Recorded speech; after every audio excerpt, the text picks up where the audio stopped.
m'appelle Donald Wallet. J'ai fait des maisons de Boiron pièce sur pièce pendant 35 ans. J'ai laissé l'entreprise à un de mes neveux, puis je me consacre à aider les gens à faire eux-mêmes. Les gens qui veulent avec leur bois, par exemple, faire un chalet en Boiron. Fait que je peux les assister, montrer la technique, travailler avec eux ou revenir à différentes périodes là, pour fermer la toiture ou des choses comme ça. Alors, vous le voyez ici en arrière sur la pancarte, vous avez toutes les choses que vous pouvez aider justement. Mais j'aimerais ça qu'on s'attarde sur la dernière parce qu'on va en parler tantôt, c'est très intéressant, la peinture ancienne à l'ocre. Alors, vous en avez ici sur la table, peut-être nous l'expliquer un peu comment ça fonctionne. On l'appelle la peinture suédoise. OK. C'est une émulsion d'huile et d'eau. C'est une recette encore originale là, d'il y a 300 ans. Puis cette peinture-là, ben, on peut la faire soi-même. Elle coûte 2 à 3 fois moins cher que n'importe quelle bonne peinture extérieure. Puis elle est faite pour les murs. C'est une peinture qu'à l'abrasion, comme pour faire une terrasse, ça serait pas bon. Mais pour les murs, c'est parfait. Ils se servent de ça. C'est une peinture opaque qui est très colorée, qui est faite avec des ocres naturels. Puis ça, c'est de la documentation française. L'Association des producteurs d'ocre de France ont fait un petit livret. Puis ils ont mis là-dedans la recette de la peinture suédoise. Ils ont mis c'est la recette de la peinture suédoise qui est la plus intéressante, paraît-il, parce qu'ils en font en promotion. Parce que peut-être qu'en France, ils faisaient surtout des peintures à l'huile de lin. OK. Il n'y a pas d'eau là-dedans. Là. Il y a seulement de l'huile de lin, les ocres, puis pour l'extérieur, ils vont rajouter du sulfate, de l'oxyde de zinc, pour pas pour empêcher de faire des moisissures. Là, Autrefois, ils mettaient du plomb, mais on n'a plus le droit, ça, aujourd'hui. puis là, on voit en haut un de vos. Je pense que c'est votre premier bâtiment qui était peinturé de ce genre-là, là, c'est ça? Oui, c'est la première, oui. Première maison. Alors, vous voyez un petit peu, il y a différentes couleurs. On le voit plus bas dans un du prospectus. Toutes les couleurs ocre qui sont disponibles, c'est ça? Oui, l'importateur, Finition Evo, qui est une entreprise de Chicoutimi. Ils ont des vendeurs partout au Québec. Ils vendent les ingrédients. Ils vendent d'autres choses aussi, mais moi, c'est ça qui m'intéressait le plus. C'est pour c'est pouvoir choisir entre un produit qui est beaucoup moins cher, mais qui est opaque. Mais pour l'extérieur, c'est ce que les autres faisaient. Parce qu'on est un peu... les produits, ça peut coûter cher, là, du 20 litres, 350, 400 là. Puis à tous les 5 ans, pour ne pas perdre notre belle couleur jaune, dorée, transparente, tu le payes, là. Ouais. Puis là, ça dure combien de temps? Ils disent qu'après 6 ou 7 ans, quand les parties défraîchies dans le bas, là, elle va user, hein, jamais ça va écailler, là. OK. Elle va plutôt user puis disparaître. OK. Puis même si le bois a grisonné après 20 ans, on l'a négligé, tout simplement, on repeinture par-dessus. On pourrait peinturer une grange, là, pour pas très cher, parce que c'est assez économique, là, complète, qui est tout grisonné, puis ça va tenir. Puis là, on voit ici, vous en avez un échantillon justement de comment ça arrive, là? Oui, ça, c'est un peu comme de l'argile, mais avec des oxydes de métaux dedans. C'est la nature qui a fabriqué ça sur des millions d'années. Puis les couleurs sont plutôt limitées, mais ils en font d'autres aussi, là. Ils mettent des ajouts dedans, chimiques, pour faire un bleu royal. Il n'y a pas de terre colorante bleu royal. Il peut avoir un vert pâle, là, des ocres d'Italie ou d'Asie ou du sud des États-Unis. Mais dans les terres françaises, c'est ceux-là. Ça, c'est... Les brunes, c'est des terres qui ont été chauffées dans un four, disons, à 1200 degrés pour faire d'autres couleurs. Ils appellent ça des ocres brûlés à ce moment-là. OK. Puis là, ben, vous me disiez tantôt aussi que c'est une recette qui dure à peu près 3/4 d'heure, c'est ça? Ça prend 3/4 d'heure à la cuisson, oui. C'est ça. Puis vous avez un petit mélange à faire, puis c'est pas très compliqué, puis votre peinture est déjà prête. Oui, bien, la farine, c'est ça qui fait le liant. La farine et l'eau, 15 minutes. Ensuite, on met l'ocre et le mordant, qui est le sulfate de fer, 15 minutes. Ensuite, on met l'huile de lin, 10 d'huile de lin, puis c'est encore 15 minutes. OK. Après ça, avant qu'elle refroidisse, on met un peu de savon liquide, comme un quart de tasse, pour que l'émulsion, l'huile et eau se fassent bien. OK. Puis quand elle refroidit, on rajoute une demi-tasse d'eau tiède, on brasse pour qu'elle soit... parce qu'elle est trop épaisse au départ, là. Fait que c'est mieux d'éclaircir. On ne peut pas l'épaissir, c'est des produits qui sont cuits. Fait que, Ah ouais, c'est ça. Puis là, on parle des murs, mais on parle pas nécessairement du bardeau sur le toit. Ça fonctionne pas là-dessus, hein? Le bardeau sur les toitures, on peut prendre de l'ocre rouge, la mélanger à de l'huile de lin. Ça fait plutôt comme une teinture transparente à ce moment-là. OK.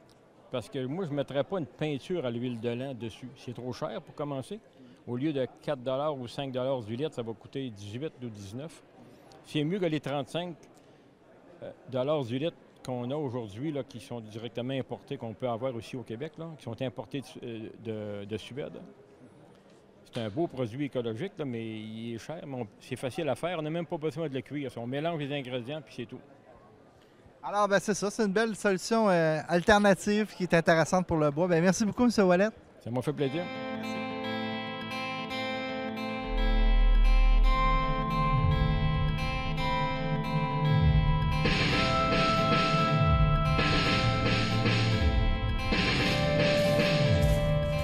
Souvent, la perception de l'ingénieur forestier pour les gens qui ne sont pas, mettons, originaires ou connaissants du milieu forestier, elle peut être un petit peu vieillot, si on pourrait dire, puisqu'on souvent on dit un forestier, bon, ça coupe des arbres et puis ça s'arrête là. Par contre, le métier d'ingénieur forestier, c'est plus que ça. C'est d'être capable d'aménager la forêt convenablement selon les connaissances qu'on a techniques actuelles. Et puis, c'est un métier, c'est ça aussi, qu'on doit travailler avec le vivant. Donc, il y a beaucoup d'interprétation, c'est-à-dire de tout le temps se remettre en question. Et puis, les technologies avancent beaucoup dans ce domaine-là. Il faut toujours être à la fine pointe. Mes tâches principales comme assistant surintendant aux opérations se trouvent à diriger l'équipe de superviseurs en place pour lesquels on effectue de la voirie forestière, la récolte de bois et aussi du transport forestier. La principale chose qui me passionne dans mon métier, c'est d'être capable de toujours voir le lien entre l'abstrait, si je pourrais appeler, et le concret. On va construire des routes, par exemple, on va couper des arbres, on va les transporter jusqu'aux usines, on va voir le produit final, puis par la suite, on voit ces produits-là dans nos maisons, les produits de commodités tous les jours, que ce soit le papier, le bois. Je trouve ça passionnant, puis on travaille avec du vivant. Sans enlever d'autres choses à d'autres métiers, bien, on doit composer tous les jours avec les éléments de la nature, c'est-à-dire la température, les conditions inattendues. Fait que c'est beaucoup de défis à ce niveau-là. Lorsque j'ai réalisé mon baccalauréat à l'Université Laval en opération forestière, moi j'ai fait le type coopératif qu'ils appellent. Donc ça m'a permis tout au long de mes études de naviguer dans différentes sphères du génie forestier. De mon côté, un an avant de sortir, j'avais déjà mon emploi qui était, comme on dit, assuré. Alors, j'ai pas eu de misère à trouver du travail. Là, les stages m'ont permis de dénicher un emploi intéressant dès ma graduation là, à la fin de l'université.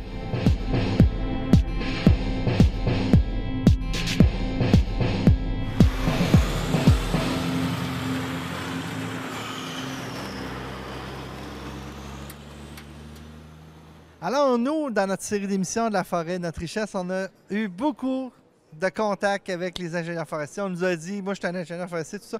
Alors, expliquez-nous, c'est quoi l'ordre des ingénieurs forestiers? Okay. Bien, l'ordre des ingénieurs forestiers, comme 47 autres ordres professionnels, est légiféré, c'est-à-dire que l'ingénieur forestier a un champ de pratique exclusif. Puis, on est 2000 ingénieurs forestiers à l'ordre des ingénieurs forestiers. L'ordre est là pour protéger le public, puis assurer au public québécois que lorsqu'un ingénieur forestier prend des décisions ou fait des actions, ces choses-là soient faites dans les règles de l'art. Donc, c'est un peu, l'ordre a le même rôle que les autres, en fait. On a un inspecteur, on a des gens à la formation continue, puis on a des syndics qui s'occupent de la discipline s'il y a des coches mal taillées qui sont faites par des ingénieurs forestiers.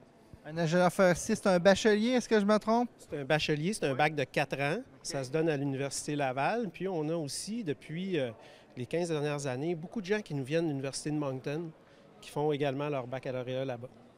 Alors, comme la forêt en général, c'est une profession qui a eu un creux, mais on a l'impression que ça remonte, hein? Est-ce que je me trompe? En fait, l'ingénieur forestier, pour ce qui est de l'emploi, on n'a pas connu de creux tellement, nous autres.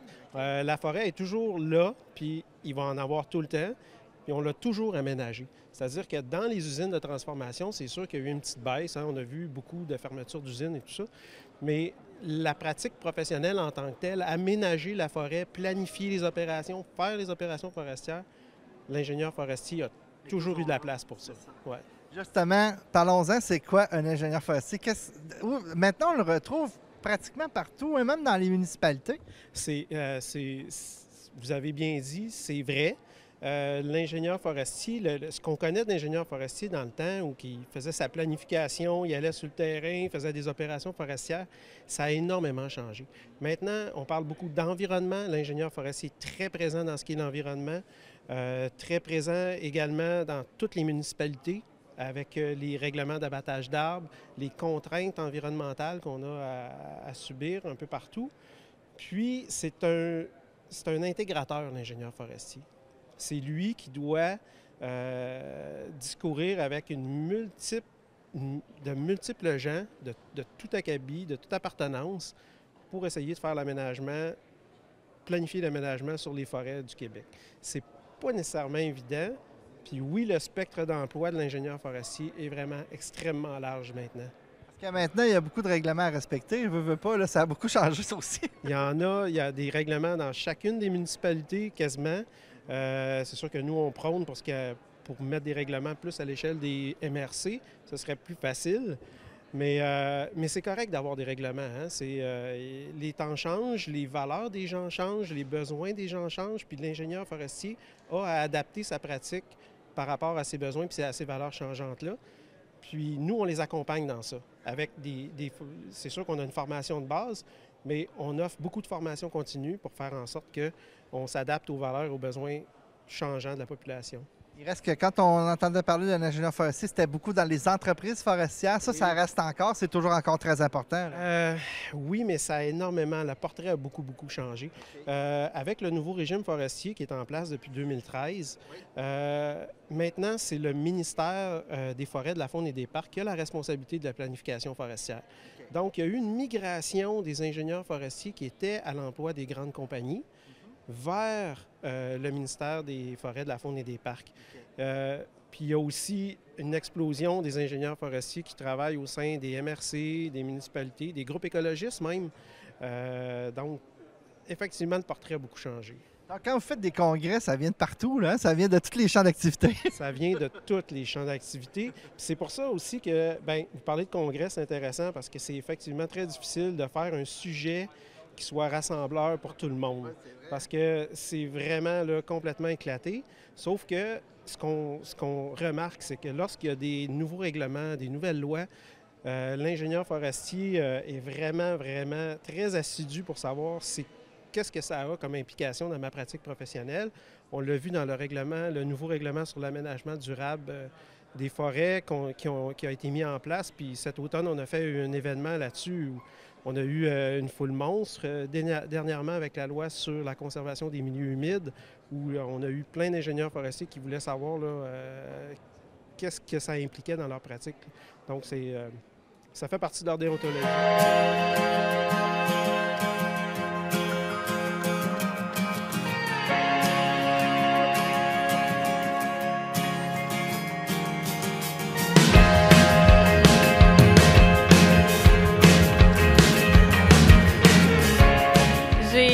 Parti en 2007 un bureau d'ingénieurs forestiers conseil.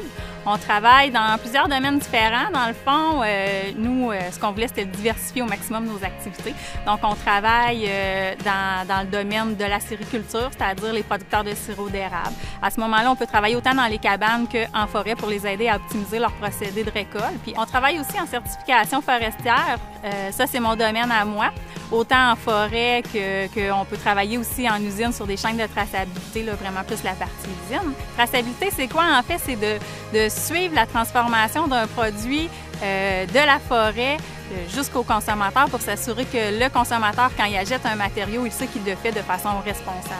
Évidemment, on travaille aussi avec les chantiers d'éoliennes où on fait de la surveillance environnementale.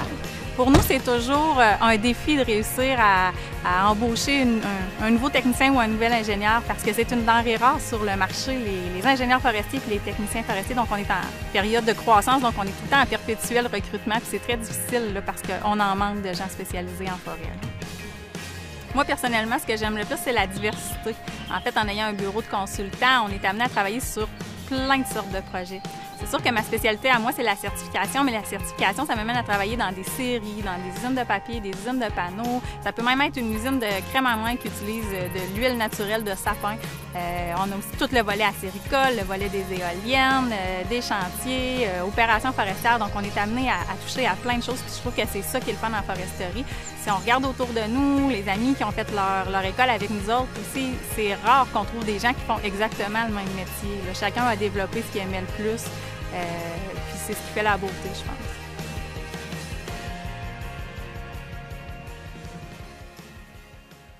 Ce qui est intéressant aussi, c'est que ça vous permet, vous autres, en tant qu'ingénieurs forestiers, de mieux protéger la perpétuation de la forêt. Je ne sais pas si je peux le dire comme ça. Hein, c'est vrai, c'est parce qu'avant, là, il y a eu le scandale des coupes à blanc, tout ça, mais maintenant, c'est plus le cas. Hein, c'est plus ça. Bien, en fait, c'est que les pratiques ont un peu changé. Oui, ça a été un scandale, mais un scandale du moment, dans le sens où c'était des choses c'est pas des choses qui étaient mal faites, c'est des choses qui étaient faites en fonction des valeurs de la population du moment, en fonction de ce qui était accepté. Comme moi, quand j'étais jeune, je n'étais pas attaché dans l'auto. Puis, je me souviens, on était allé à Acapulco avec mes parents, puis ça fumait dans l'avion. Mais aujourd'hui, on verrait plus ça. Comme on a changé les mêmes affaires, on ne verrait plus une coupe à blanc où il y aurait une garette qui se promène partout sur le territoire puis qui fait des ornières. On a une coupe qui s'appelle avec la protection de la régénération et des sols. Ça peut ressembler à une coupe à blanc, sauf que ce que les gens ne voient pas, c'est qu'on laisse des arbres partout sur le terrain puis on essaie de passer toujours dans les mêmes sentiers. Ouais. Ça, c'est une différence, puis c'est une différence qui est notable pour nous.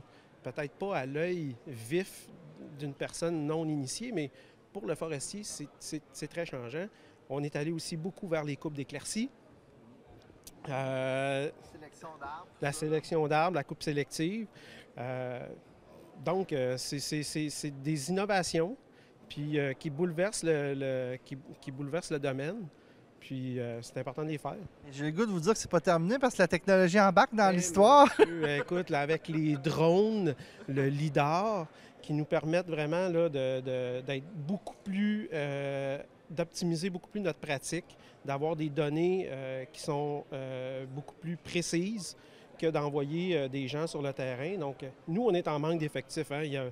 On a besoin d'ingénieurs forestiers, puis on a besoin de techniciens forestiers aussi. Le drone nous permet, va probablement nous permettre de rencontrer ce manque de main-d'œuvre qui s'en vient, puis la façon le lidar aussi dans les inventaires. Mais nous, on a 3 fois plus de départs à la retraite que de nouveaux qui rentrent. C'est une pénurie. Puis cette année, c'est le fun, là, il va y avoir 55 finissants. Okay. Mais ces 55-là, ils sont tous placés. Ils ne sont pas quasiment tous, ils sont tous placés. Cette pénurie-là aussi, ça engendre un effet sur le salaire de l'ingénieur forestier. Depuis les 10 dernières années, a passablement augmenté.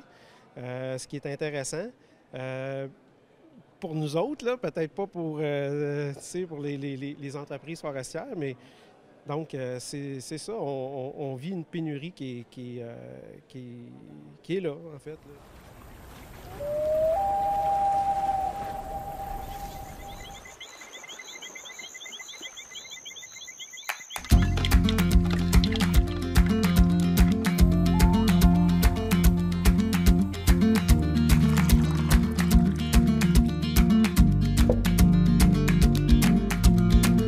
Je suis Jonathan Leblond, je travaille à la Fédération des pourvoiries comme directeur foresterie, gestion intégrée des ressources et du territoire. L'aménagement forestier, c'est au-delà de la récolte de bois, c'est l'aménagement de l'ensemble du territoire, l'accessibilité au territoire, les paysages, les habitats fauniques. L'aménagement forestier influence l'ensemble de ces éléments-là.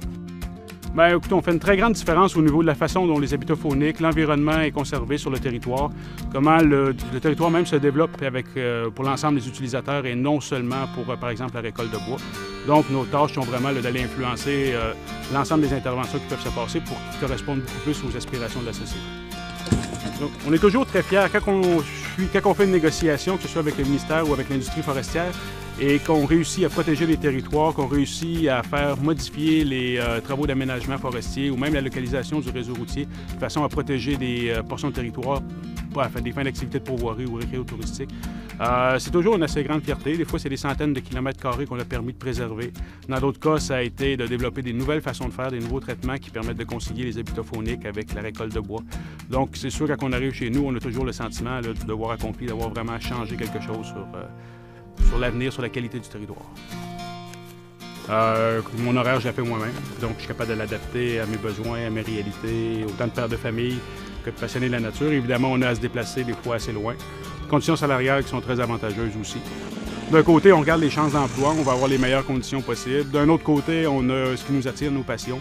On va travailler toute notre vie dans le domaine pour lequel on étudie. Il faut vraiment écouter, je dirais, ça a l'air cliché, mais écouter son cœur, aller vraiment vers ce qu'on aime. Et peu importe les perspectives, peu importe ce qui s'en vient, quand on aime vraiment ce qu'on fait, on trouve notre place puis on réussit à s'accomplir là-dedans.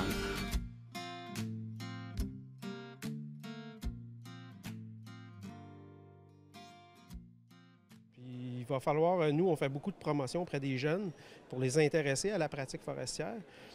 Puis, tu sais, la forêt est une opportunité, c'est une solution.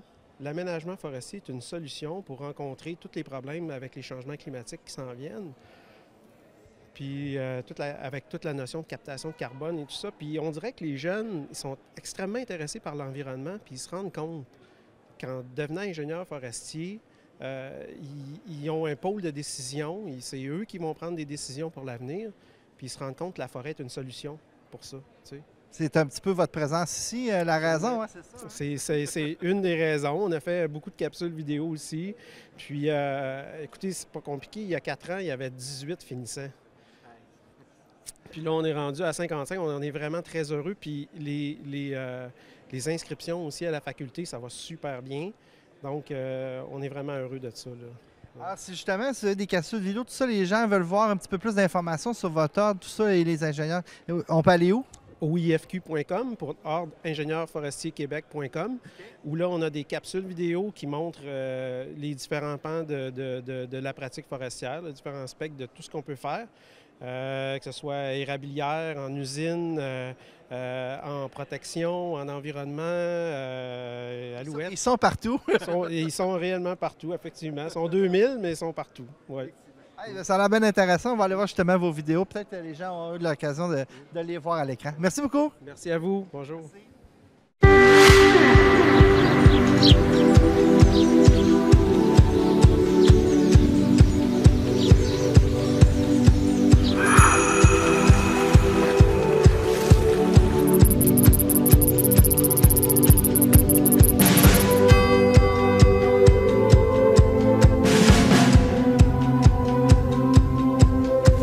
Les ingénieurs forestiers, on a un impact sur l'avenir, sur l'environnement, du fait qu'on a beaucoup de décisions à prendre dans le cadre de notre travail.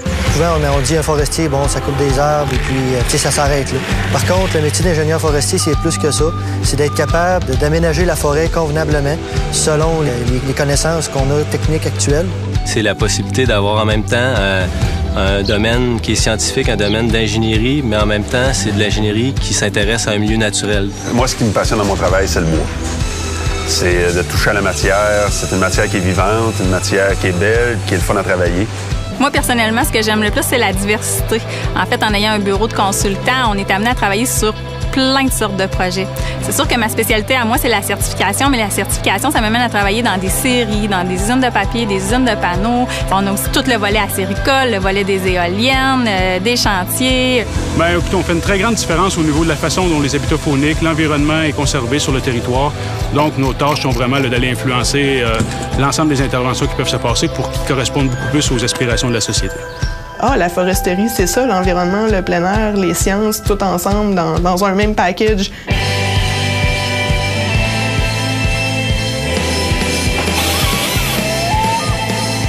Étant donné que c'est la seule place au Québec qui donne le bac, bien, il y a plein de monde qui arrive de l'extérieur. Tout le monde est motivé par le cours, est motivé à se faire des nouveaux amis. Si on regarde autour de nous, les amis qui ont fait leur école avec nous autres, c'est rare qu'on trouve des gens qui font exactement le même métier. Après mon deuxième stage ici au chantier, la compagnie m'a offert un poste à temps plein en finissant mon baccalauréat. Je vois pas qu'est-ce qui pourrait m'apporter ce que je fais actuellement, là, avec autant de latitude, autant de diversité. On a la chance de voyager partout au Québec. Il y a beaucoup d'interprétations, c'est-à-dire de tout le temps se remettre en question. Moi, j'ai des excellentes conditions de travail, conditions salariales qui sont très avantageuses aussi. Fait qu'en aucun cas, je changerais de travail.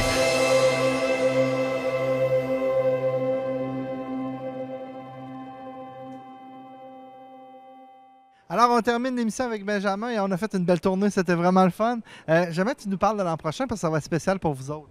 Oui, exactement. Fait qu'en fait, l'an prochain, c'est notre 40e. Fait que pour le 40e du salon, on va faire quelque chose de vraiment plus grand. Là, on a comme noté toutes les petites choses qui pourraient être améliorées. Et il y a surtout une chose, c'est qu'il faut rappeler, on est tous des étudiants et que c'est la première fois qu'on va avoir que des anciens à tous les postes. Ah oui. Fait que c'est la première fois qu'on n'aura presque pas de formation à faire et que les gens vont déjà savoir comment ça fonctionne. Okay. Donc on attend et on espère avoir un salon qui va être vraiment mémorable, hein, avec des financements particulièrement élevés. Et donc beaucoup plus de kiosques, beaucoup plus d'activités. Il y aura une activité jeunesse qui sera vraiment développée aussi. On a le retour de Secobois qui va revenir pour le salon de l'année prochaine. Fait que ça va vraiment être extraordinaire, je pense. Alors avez-vous les dates déjà? Les dates de l'année prochaine vont s'orienter vers la mi-février, excusez-moi, oui. Mi-février, parce que c'est vrai que cette année on est tombé un peu dans la période des érablières pour certains de nos exposants. Oui, donc on essaie un petit peu de trouver la bonne période qui arrange un peu tout le monde et février a l'air de s'enligner pour être le mois choisi. Bon, ben, tenez-nous au courant, on va essayer de venir faire un tour encore l'année prochaine. Merci beaucoup, merci d'être resté avec nous pour cette belle tournée-là, c'était bien le fun. C'était super, merci à vous. Merci beaucoup, merci à tous, puis on se revoit la semaine prochaine pour une autre édition de La Forêt de notre richesse.